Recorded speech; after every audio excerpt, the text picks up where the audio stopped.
요즘 학교 폭력은 단순히 물리적인 폭행을 넘어서서 이 사이버 공간에서도 그 피해가 확산되고 있습니다.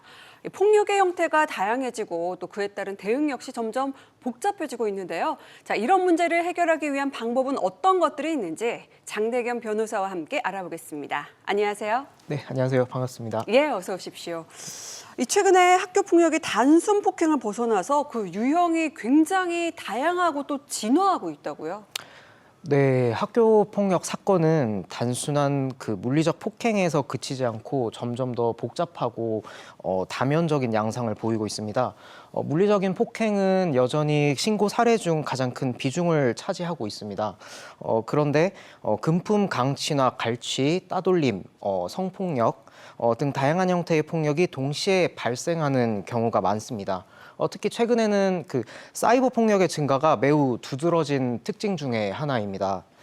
실제로 2022년 사이버 폭력 실태 조사 결과에 따르면 청소년 10명 중에 4명은 사이버 폭력을 경험한 것으로 나타났습니다.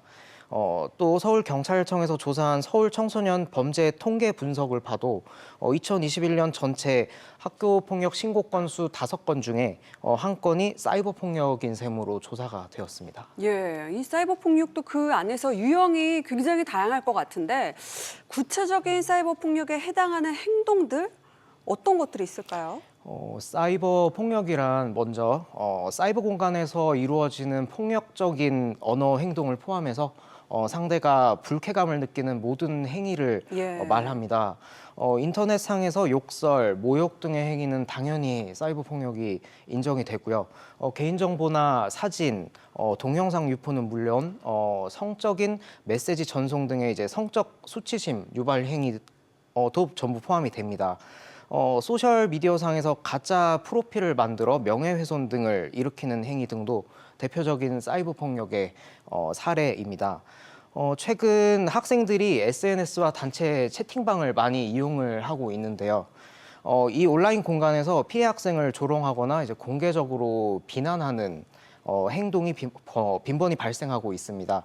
이러한 사이버 폭력은 가시성이 낮아서 학교나 이제 부모님들이 쉽게 인지하기 어려운 경우가 많습니다. 그래서 문제가 더욱 심각해지고 있습니다. 예, 뭐 당사자들은 굉장히 불편하고 불쾌할 것 같은데 자, 그럼 요즘에 이 증가하고 있는 사이버 폭력 피해가 발생했을 때 가장 먼저 해야 할 일 무엇이 있을까요? 사이버 폭력의 경우 발생 즉시 증거 확보가 제일 중요하죠. 네. 그 피해를 입은 게시물이나 아니면 메시지는 나중에 삭제될 가능성이 매우 높습니다. 따라서 이제 화면 캡처나 네. 동영상 녹화 등의 방법으로 자료를 저장을 하셔야 되고요. 추가로 게시물이 공유된 링크나 아니면 가해자의 계정 정보를 기록해 두는 것도 필요합니다. 이후 해당 SNS 플랫폼 아니면 커뮤니티에 신고를 해서 게시물을 삭제하고 가해자에 대한 조치를 요청을 하실 수가 있습니다. 또 단순히 플랫폼에 신고를 하는 것만으로는 충분하지 않을 수 있습니다. 그러한 경우에는 필요하다면 경찰서에 사이버 수사팀에 이나 이제 관련 기관에 도움을 요청하는 것도 방법이 될 수 있습니다. 예. 자, 그러면 이러한 증거를 확보한 다음에 신고를 하게 되는 거죠. 신고는 또 보통 어떤 방식으로 이루어질죠? 신고는 여러 가지 방식이 있습니다. 이제 그중에 이제 가장 대표적인 것이 이제 사건이 발생하면 가장 먼저 학교에 신고를 할 수가 있습니다. 예. 학교는 신고를 받은 즉시 조사를 진행을 해야 하고요. 그 외에도 전국 단위로 운영이 되는 117 학교 폭력 상담 센터로 전화나 문자로 신고를 할 수가 있고요. 요즘 일부 지역에서는 이제 학교 폭력 신고를 위한 모바일 어플리케이션도 운영을 하고 있으니 기억해 두시면 좋을 것 같습니다. 예. 자, 그럼 이렇게 신고한 후에 학교 폭력 이 사건은 어떤 절차를 거치고 또 어떤 기준으로 처벌이 이루어지게 되는지도 궁금한데요. 네, 학교 폭력 상담을 하면 가장 많이 이제 받게 되는 질문인데요. 예. 학교 폭력 사건은 우선 신고가 접수되면 학교장의 주도로 학교 내부에서 초동 수사가 먼저 진행이 됩니다. 되고 사건의 경중에 따라 교육지원청의 학교폭력 심의위원회로 넘겨지게 되고요. 심의위원회에서는 심각성, 지속성, 고의성, 반성 정도, 화해 여부 등 5가지 기준으로 판단을 하게 됩니다. 평가 결과에 따라 이제 가해 학생은 1호 처분인 서면 사과에서부터 출석 정지, 전학 조치, 퇴학 등까지의 처분을 받게 되고요. 이 중 몇 가지 처분은 바로 학생의 생활 기록부에 기록이 되면서 나중에 취업이나 아니면 진학에 심각한 불이익을 입게 됩니다. 위원회는 피해 학생과 가해 학생이 제출한 자료와 증거 그리고 당일 참석을 해서 진술한 진술 내용 등을 종합적으로 검토를 해서 처분을 결정하고요. 이 과정에서 증거의 명확성이나 진술의 일관성이 처분 결과에 정말 중요하게 작용을 합니다. 예, 변호사님께서도 학교 폭력 관련 상담을 많이 받는다고 들었는데 이 법적 조력을 받으면 좋을 시기라는 게 따로 있을까요? 사실 즉시 받는 게 제일 좋습니다. 네. 예, 사건 초기부터 변호사와 상담하는 것을 예. 추천을 하는데요. 학교 폭력 사건 초기에는 피해 학생이나 가해 학생 모두 흥분되거나 위축되어 있습니다. 그래서 사실과 다른 진술을 하게 될 가능성이 높은데요. 따라서 변호사의 상담을 통해서 사건의 정확한 경위를 정리를 하고 필요한 증거를 체계적으로 수집을 해야만 잘 대응을 할 수 있습니다. 학교 폭력 신고가 접수가 되면 최소한 3번의 진술을 하게 되는데 이 진술 과정에서 일관성이 정말 중요합니다. 변호사는 학교와 교육청의 심의 과정에서 그 피해 학생이 자신의 입장을 명확하게 전달할 수 있도록 도와주고요. 불리한 상황을 방지를 해줍니다.